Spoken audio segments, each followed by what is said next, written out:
बिहार विधानसभा में अपने बयान को लेकर सीएम नीतीश ने माफी मांगी। नीतीश ने सेक्स रेशियो पर दिया था भद्र बयान। नीतीश बोले, किसी को गलत लगा तो मैं माफी मांगता हूं, महिलाओं के लिए मेरे मन में बहुत सम्मान।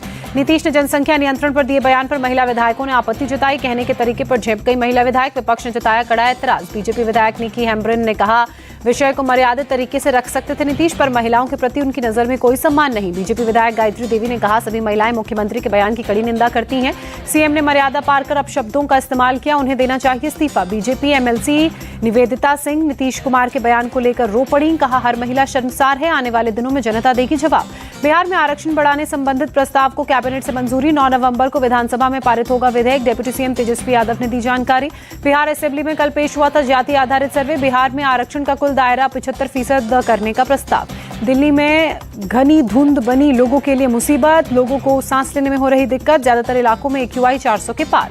लोगों ने सरकार से लगाई गुहार, राहत देने के लिए तुरंत उठाए जाएं कदम। घर से बाहर निकलने में भी घुट रहा दम। प्रदूषण के कारण दिल्ली में धौला कुआं इलाके में सुबह सुबह जबरदस्त धुंध छाई, गाड़ियों का चलना हुआ मुश्किल। दिल्ली के ओखला इलाके में ड्रोन की तस्वीरों में कैद प्रदूषण। सुबह से इलाके में धुंध छाई।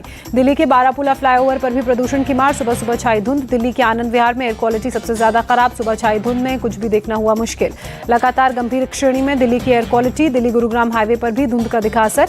दिल्ली में प्रदूषण के बीच साइकिल चलाते दिख रहे लोग। कहा, सरकार को पोल्यूशन रोकने के लिए उठाने चाहिए कदम। प्रदूषण से परेशान दिल्ली के लोगों ने सरकार से पहल करने की अपील की। कहा, सांस लेने में हो रही दिक्कत। प्रदूषण को लेकर दिल्ली बीजेपी ने केजरीवाल के पोस्ट के साथ एक्स पर लिखा, केजरीवाल ने अपने महल से लंदन का नजारा लिया। दिल्ली के बढ़ते प्रदूषण पर सुप्रीम कोर्ट सख्त। कहा, सब्र खत्म हो रहा है, अगर हमने एक्शन लिया तो बुलडोजर नहीं रुकेगा। पंजाब, हरियाणा, यूपी, राजस्थान सरकारों को सुप्रीम कोर्ट का निर्देश। कहा, पराली जलाना तुरंत बंद किया जाए। सभी पक्षों को आज एक साथ बैठक करनी होगी। दिल्ली एनसीआर में बड़े प्रदूषण पर केंद्रीय राज्य मंत्री अश्विनी चौबे ने की बैठक। कहा, केजरीवाल के राज में सबसे ज्यादा पराली जल रही है। अश्विनी चौबे ने सुप्रीम कोर्ट की चिंता को जायज ठहराते हुए कहा, पराली और वाहन से प्रदूषण पर रोक लगाना राज्य सरकार का काम। दिल्ली के पर्यावरण मंत्री गोपाल राय ने बुलाई बैठक। प्रदूषण को लेकर सुप्रीम कोर्ट के निर्देशों का पालन किया जाए सुनिश्चित। दिल्ली के परिवहन मंत्री कैलाश गहलोत ने मुख्य सचिव को लिखा खत। प्रदूषण फैलाने वाले वाहनों को ठीक से जांच करने के लिए कहा। पंजाब के बठिंडा में पराली जलाने वालों के खिलाफ पुलिस का एक्शन। 2 किसानों को गिरफ्तार किया। किसानों पर 9 केस दर्ज। यूपी के प्रयागराज में AQI खराब श्रेणी में लोगों को हो रही परेशानी। नोएडा में 10 नवंबर तक प्री स्कूल में कक्षा 9वीं के स्कूल बंद रहेंगे। ऑनलाइन होगी पढ़ाई। गाजियाबाद में भी 9वीं तक की बंद रहेंगी स्कूल। ऑनलाइन पढ़ाई कर सकेंगे छात्र। बढ़ते प्रदूषण के चलते फैसला। मुंबई में भी बहुत खराब श्रेणी में पहुंचा AQI। शिवाजी टर्मिनस इलाके में AQI 301 दर्ज किया गया। मध्य प्रदेश के रायसेन में सीएम शिवराज सिंह चौहान की लाडली बहना योजना कार्यक्रम की तारीफ। कहा, इस योजना के तहत आधी आबादी को न्याय देने की कोशिश है। शिवराज ने रैली में कांग्रेस पर साधा निशाना। कहा, कांग्रेस वाले मुझे रोज गाली देते हैं। भोपाल की रैली में पीएम मोदी और अमित शाह पर बरसे मल्लिकार्जुन खड़गे का ये पेट्रोल और मार्चेस साथ रखते हैं, लोगों को बर्बाद किया। मध्य प्रदेश के छिंदवाड़ा में कांग्रेस के पूर्व सीएम कमलनाथ का बयान। कहा, हमें मध्य प्रदेश के मतदाताओं पर भरोसा, वे मध्य प्रदेश के भविष्य को सुरक्षित हाथों में देंगे। कमलनाथ ने बीजेपी सरकार पर साधा निशाना। कहा, मध्य प्रदेश चौपट राज्य बन गया है, राज्य में भ्रष्टाचार की कोई सीमा नहीं है। मध्य प्रदेश के पूर्व मुख्यमंत्री कमलनाथ ने लिखा, गौधन से खुशहाल मध्य प्रदेश का विकास मेरा लक्ष्य, मैं इसके लिए वचनबद्ध। कमलनाथ ने किया वादा। लिखा, फिर से गौधन विकास मिशन शुरू करेंगे। मध्य प्रदेश में नवीन गौशालाएं बनाएंगे। मध्य प्रदेश के इंदौर में बीजेपी के राष्ट्रीय अध्यक्ष JP नड्डा का रोड शो। भारी संख्या में लोग रोड शो में शामिल हुए। रोड शो में लोगों ने छतों से फूल बरसाए। रोड शो के दौरान कार्यकर्ताओं ने जमकर आतिशबाजी की। राजस्थान के नागौर में अशोक गहलोत सरकार पर बरसे गृह मंत्री अमित शाह। कहा, वोट मांगने से पहले अशोक गहलोत बताएं लाल डायरी में क्या है। अमित शाह का अशोक गहलोत से सवाल। सचिवालय में सचिवों के कमरे में छापेमारी पर सोना और करोड़ों नगद मिलता है, ये किसका है। राजस्थान के सीएम अशोक गहलोत का बीजेपी नेताओं पर आरोप। कहा, वे जनता को गुमराह कर रहे हैं, हम जनता को अपने 5 साल के काम बता रहे हैं। अखिलेश यादव का एक्सपोस्ट। लिखा, बुलडोजर का अन्याय का प्रतीक बनाना बीजेपी सरकार की सबसे बड़ी नैतिक हार है। परिवार वालों ही जानते हैं घर का महत्व। पश्चिम बंगाल के बर्दवान में मंत्री प्रदीप मजूमदार के घर पर आदिवासी समुदाय के लोगों का हमला। आक्रोशित लोगों ने की घर में तोड़फोड़। प्रदीप मजूमदार के तालाब से मछली चुराने के आरोप में एक आदिवासी युवक की पिटाई से नाराज थे ग्रामीण। तालाब की देखभाल करने वाले ने की थी पिटाई। मौके पर पहुंची पुलिस ने हमलावरों को भगाया। हमले के वक्त मंत्री जी घर से बाहर थे। पश्चिम बंगाल के राज्यपाल CV आनंद बोस विद्यासागर यूनिवर्सिटी पहुंचे। वेस्ट मिदनापुर में TMC के कार्यकर्ताओं ने काफिले को काला झंडा दिखाया। 96 साल के हुए पूर्व उप प्रधानमंत्री लालकृष्ण आडवाणी। पीएम मोदी ने एक्सपोज कर दी बधाई। लिखा, ईमानदारी और समर्पण के प्रतीक। JP नड्डा ने पूर्व डेप्यूटी PM लालकृष्ण आडवाणी को दी जन्मदिन की बधाई। लिखा, राष्ट्र और संगठन को समर्पित उनके काम देते रहेंगे प्रेरणा। हरियाणा के पिंजौर में हॉट एयर बलून सफारी का उद्घाटन मुख्यमंत्री मनोहर लाल खट्टर ने शुभारंभ किया। हॉट एयर बलून में 13,000 प्रति व्यक्ति टिकट। सीएम खट्टर बोले परियोजना से बहुत से लोगों को रोजगार मिलेगा। भूटान के राजा जिग्मे खेसर नामग्याल पहुंचे मुंबई। सीएम एकनाथ शिंदे से मुलाकात की। सीएम ने भूटान नरेश का स्वागत किया। दिल्ली में विदेश मंत्री डॉक्टर एस जयशंकर की मलेशिया के विदेश मंत्री से मुलाकात। दोनों के बीच डेलीगेशन लेवल की बातचीत हुई। लगातार 5 दिन से तमिलनाडु के मंत्री ईवी वेल्लू ने कहा इनकम टैक्स का छापा जारी। ईवी वेल्लू बोले फाउंडेशन से मेरा कोई संबंध नहीं, मेरा बेटा है ट्रस्ट का अध्यक्ष। ईवी वेल्लू ने आयकर विभाग को बताया बीजेपी की टीम। कहा 5 दिनों से छापे के कारण सरकारी काम बाधित। केरल के सहकारी बैंक घोटाला मामले में ईडी की रेड। कंडावला सेवा सहकारी बैंक में ईडी की छापेमारी। सुबह 6 बजे से ईडी की 10 सदस्यीय टीम जांच में जुटी। 2 निदेशकों के आवास पर भी ईडी की छापेमारी। जम्मू कश्मीर के कई इलाकों में एसआईए की छापेमारी। दक्षिण कश्मीर के अनंतनाग पुलवामा में रेड। टेरर फंडिंग मामले में कार्रवाई। मानव तस्करी मामले में एनआईए की कार्रवाई। त्रिपुरा, असम, पश्चिम बंगाल, कर्नाटक समेत 10 राज्यों में रेड। रेव पार्टी और सांप तस्करी मामले में फंसे एल्विश यादव से नोएडा पुलिस की पूछताछ। सेक्टर 20 के थाने में देर रात पहुंचा एल्विश। 2 घंटे तक पुलिस ने एल्विश से पूछताछ की। दोबारा भी बुला सकती है नोएडा की पुलिस। जयपुर में जेईसी आरसी यूनिवर्सिटी की बस और कार में जोरदार टक्कर हुई। कार सवार ने बस पर लोहे की रॉड और पत्थर से हमला किया। कार का शीशा टूटने से कार सवार नाराज हुए थे। पहले बस चालक से की बहस और फिर छात्रों से भरी बस पर किया पथराव। बस पर हमले का वीडियो सामने आने के बाद सियासत गरमाई। केंद्रीय मंत्री गजेंद्र सिंह शेखावत ने ट्वीट कर लिखा पिछले कुछ वर्षों में मासूमों तक को अराजकता झेलनी पड़ रही है। गजेंद्र सिंह शेखावत ने यह भी लिखा कि बस कुछ दिन और, राजस्थान के बुरे दिनों का अंत अब निकट है। कमल खिलेगा और कानून का राज फिर लौटेगा। जयपुर के विद्याधर नगर से बीजेपी की उम्मीदवार दिया कुमारी ने कानून व्यवस्था पर सवाल उठाते हुए लिखा प्रदेश में कुशासन और जंगल राज चरम पर है।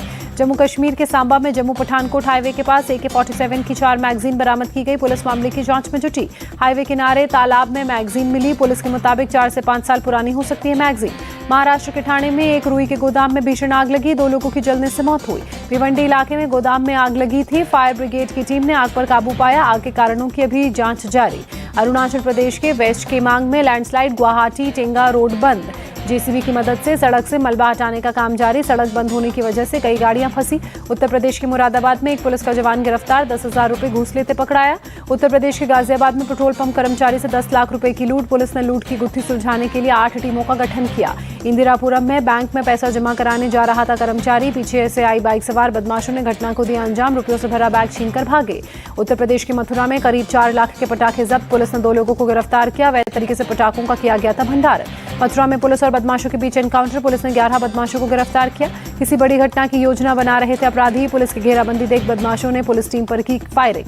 पुलिस की जवाबी कार्रवाई में 4 बदमाशों को गोली लगी। बदमाशों के पास से 4 पिस्तौल सहित कई कारतूस बरामद। एक बिना नंबर की कार भी जब्त। असम के कामरूप में 6 करोड़ रुपए की 36 किलोग्राम अफीम बरामद। 4 आरोपी गिरफ्तार। एसटीएफ के डीआईजी पार्थ सारथी महंत ने दी जानकारी।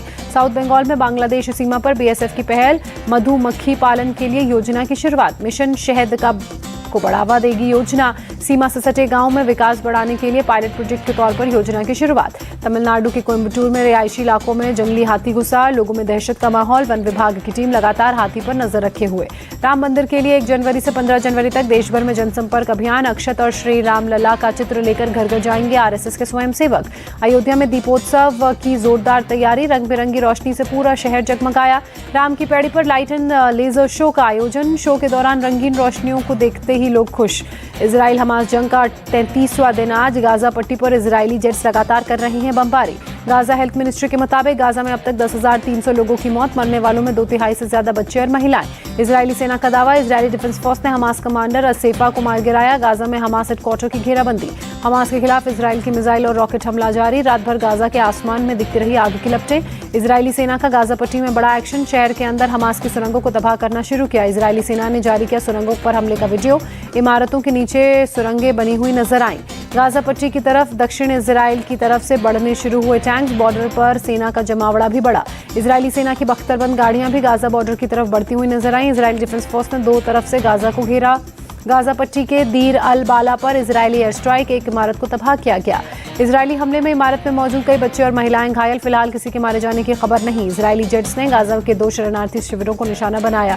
53 लोगों की मौत। इजराइल के पीएम बेंजामिन नेतन्याहू ने आईडीएफ के तेजलिम बेस पर दौरा किया। अधिकारियों और कमांडर्स और एगोज यूनी के सैनिकों से बात की।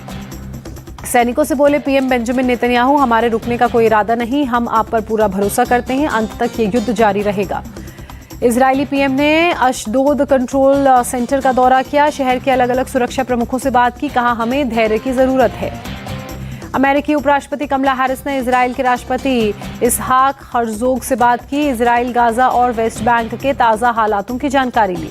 गाजा को लेकर यूएन महासचिव एंटोनियो गुटेरेस का बयान। कहा, बच्चों के लिए कब्रिस्तान बनता जा रहा है गाजा, ये मानवता का संकट। अंतर्राष्ट्रीय दबाव आया काम। आईडीएफ का एक्सपोस्ट, हम हमास के साथ युद्ध में हैं, गाजा के नागरिकों के साथ नहीं। एक्सपोस्ट में आईडीएफ ने गाजा में राहत सामग्री भेजने की दी जानकारी। गाजा में राहत सामग्री लेकर 665 ट्रक पहुंचे। इजराइल में 7 अक्टूबर के नरसंहार के बाद आईडीएफ को हथियार मिले। एक्सपोस्ट पर आईडीएफ ने आतंकवादियों से मिले हथियारों की जानकारी दी। इजराइल ने दक्षिणी लेबनान में हिजबुल्लाह के ठिकानों पर हमला किया। सीमा से सटे गांवों पर शेलिंग। गाजा पट्टी में हमास का इजराइल पर रॉकेट अटैक जारी। खान यूनिस इलाके से दागे गए कई रॉकेट। इजराइल के सेड्रोट शहर पर हमास के कई रॉकेट गिरे। कई गाड़ियों को नुकसान पहुंचा। कई लोगों के हताहत होने की खबर। ईरान समर्थित हूती संगठन का इजराइल पर हमला जारी। यमन से दागे गए बैलिस्टिक मिसाइल्स। हूती संगठन ने हमले का वीडियो जारी किया। ड्रोन से भी इजराइल पर हमले का दावा किया। 11 साल बाद ईरान के राष्ट्रपति इब्राहिम राइसी करेंगे सऊदी अरब का दौरा। रविवार को रियाद में इजराइल हमास जंग पर हो रहे शिखर सम्मेलन में लेंगे हिस्सा। फिलिस्तीन इजराइल संघर्ष के लिए अमेरिका है जिम्मेदार। ईरान के विदेश मंत्रालय के प्रवक्ता का आरोप। इजरायली ड्रोन हमले में लेबनानी महिला सहित 3 बच्चों की मौत। एक महिला गंभीर रूप से घायल। उत्तरी गाजा से फिलिस्तीनियों का दक्षिणी गाजा की तरफ पलायन जारी। इजरायली हमलों में बचने के लिए भाग रहे हैं लोग।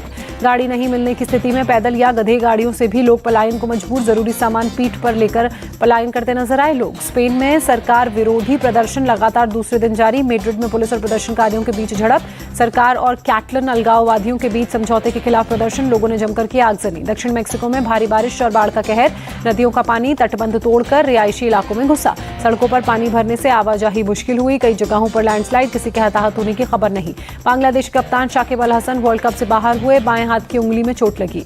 वर्ल्ड कप रैंकिंग में 6ठे स्थान पर पहुंची भारतीय महिला हॉकी टीम। नीदरलैंड्स अभी भी टॉप पर बरकरार। फुटबॉल टीम के कप्तान सुनील छेत्री का बड़ा बयान। कहा, भारत का फीफा वर्ल्ड कप के लिए क्वालिफाई करना बहुत बड़ी बात होगी।